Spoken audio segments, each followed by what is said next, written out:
Please click the subscribe button and the notification icon. It will help us a lot.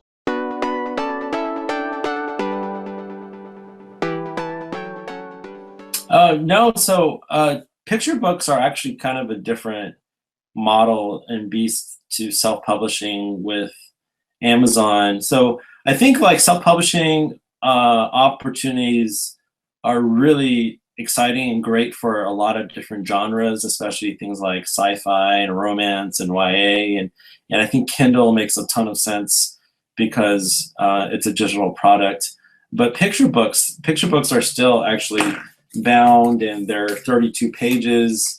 And so the cost that goes into these books are pretty high. And it's such a niche market that I don't actually recommend self-publishing a picture book because just the economics aren't there. Picture books sell for between I'd say $12 to $17, and just creating a picture book in the United States is going to be probably on the low side $4 or $5, maybe as much as $6, $7, and they're going to require you to buy thousands of copies, and so then you are automatically turning yourself into an entrepreneur without necessarily knowing that that's what you want to get into.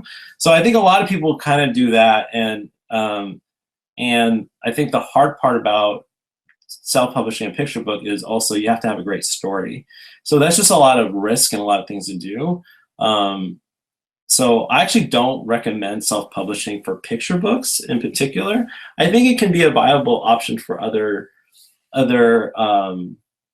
mediums, and I think it is actually good. Like, let's say for example, and actually let me go back a step. You sort of mentioned about having 150,000 followers, and if you have that many followers, that's awesome because you've built a great community and built trust to those people, and those people definitely will support you and buy. And that's why a publisher will offer you a contract, because you bring to them so many customers and so many you basically lower the business risk for it. So if I had 150,000 followers, which I don't, maybe I would. I probably still wouldn't, because I still don't want to deal with all the production parts of it. I still also want to get my books into libraries and bookstores. So I still would probably go the traditional route, because a company like Macmillan, who's my home publisher, they have, it's their whole business to do that. And I think that, people like Tim Ferriss, he started with traditional publishing. 4-Hour Workweek was huge, and it was a big, obviously New York Times bestseller, got him on the map. And then he went to self-publishing for a little bit. I think he did the 4-Hour Body or Chef. The Chef. Yeah, so he did that on his own and did not sell as much. And he tried to hustle and do all these things with his community. He has a big community, but it did not sell as much. And I think that there is a lot of positive value that a traditional publisher still brings to you.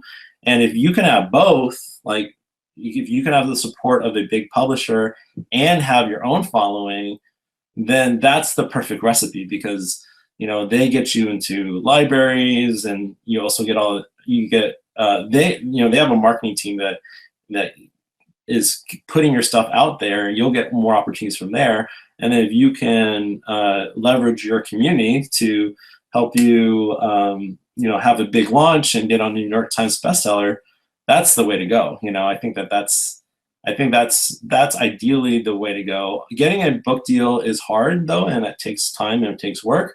But what I would say to that is, if you build a community and you become a good writer, if you become a good artist and know how to make a good craft, it's just a matter of time before all these things come together. And I think you would ideally do both.